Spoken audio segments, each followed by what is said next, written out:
Hey YouTube, OP Mark here again, bringing you another video. Today we are going to be going over some tips and tricks that I wish I knew a lot earlier in zombies, but hopefully will help you out. Let's get into it. And one more thing before we jump into it, I did just want to let you guys know, if you guys want to see any of this stuff live and early here before YouTube does, if you guys want to go check out my Twitch, I stream every single day. I'll leave a link at the top of the description. Let's get into it. Now, the first tip here I want to go over with you is how to get a 3-plate vest in every single one of your games if you don't already have one. There are two different ways that you can go ahead and obtain a mercenary stronghold keycard. You can either buy one from a buy station for $2,000, or you can go ahead and get one from clearing a mercenary camp. Once you have one of these, what you'll do is you'll go to a mercenary stronghold. You'll open up the doors with that key. You'll go to the safe and start the drilling process. You'll then clear out the mercenary stronghold there. Once the drill is done and you have cracked the safe, you will loot it, and you'll have a 3-plate vest. And for the next trick we'll be going over, we will be showing you exactly how to get a companion in the game for zombies here. But first, you'll want to go ahead and start by blowing up a bunch of zombies. This is actually going to spawn the item that you need. That is the chunk of flesh. Once you get a chunk of flesh, you'll basically drive around the map. You might have seen some of these dog houses on your map before. They do have various set spawns throughout the game and the map, but sometimes they're there and sometimes they're not, so it will just be kind of lucky in which side you'll find one. But once you get to one, you'll basically go ahead and sacrifice this chunk of flesh to the dog house.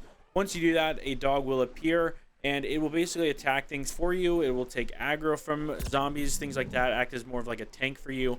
As well as if you do go down, this dog will actually revive you, which is honestly a really cool tip for solo players if that's you. And another very useful tip, I would recommend you run decoy grenades. They do act as sort of a monkey bomb here with the tactical.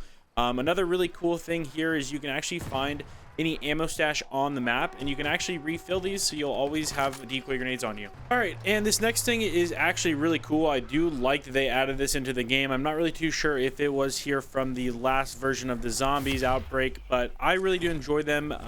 They are the Aether Tears. You basically have to get really close to these to see them on your minimap and the map. They will pop up if you are close enough. Basically, they are a rift or a portal that will spawn you super high in the air. These are really good for traveling long distances if you don't want to drive or just walk. Also, if you're lucky enough to find them, there are a bunch of money kind of Aether caches in the air. Now, if you guys go ahead and pay attention right here, I actually picked up about $2,500, and that's about half of the way to Pack-a-Punch. If you just basically spawn in the air and you look around, you should see them in the air. It is important to note that they do move from side to side, so if you aren't careful, you might miss one. But again, I really like this because it's basically free money and you can travel really long distances with them. And this is a really cool tip that I've only recently discovered.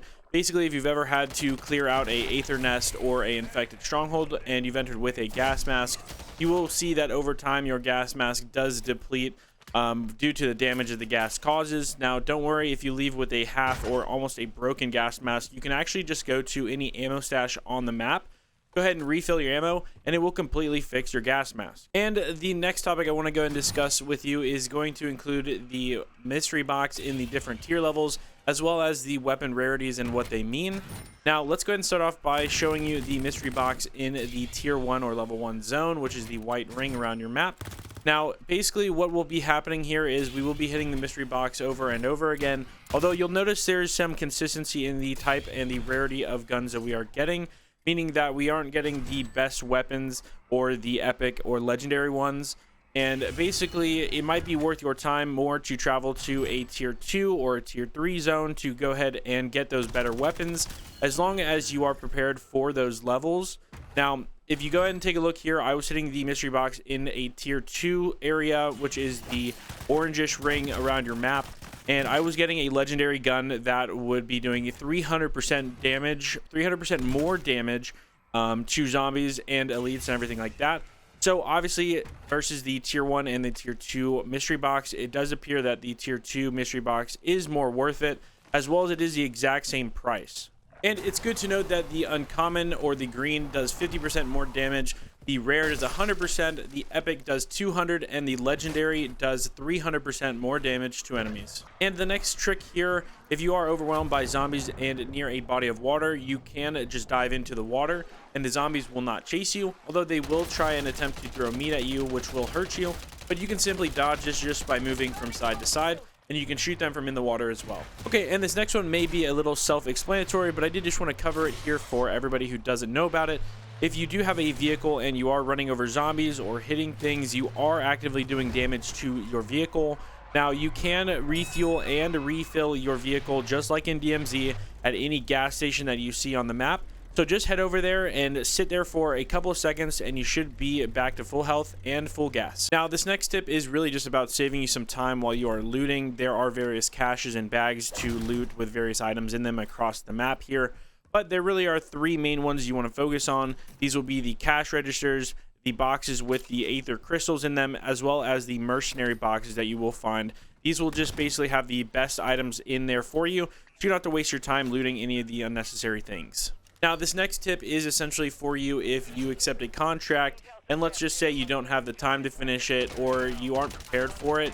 You can essentially cancel your contract. If you just open up your map after you accept one, you will see the option in the top right hand corner to go ahead and cancel it, and then once you cancel it, you can move on to another one and maybe an easier one. Now, this next topic here is more of an Easter egg style thing.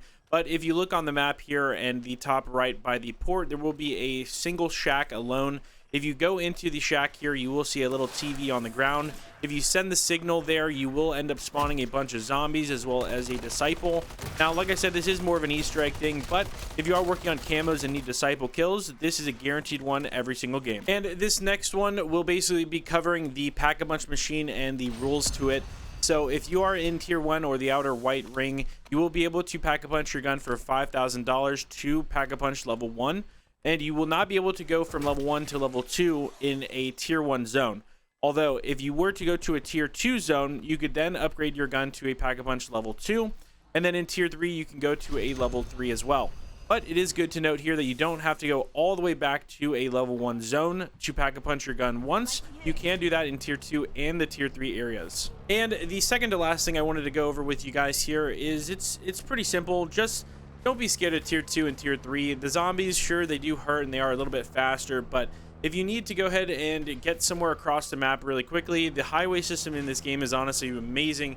It connects everything. I basically went ahead and drove from tier 1 on one side of the map to tier 1 on the other side of the map, 1,700 meters away in almost a minute.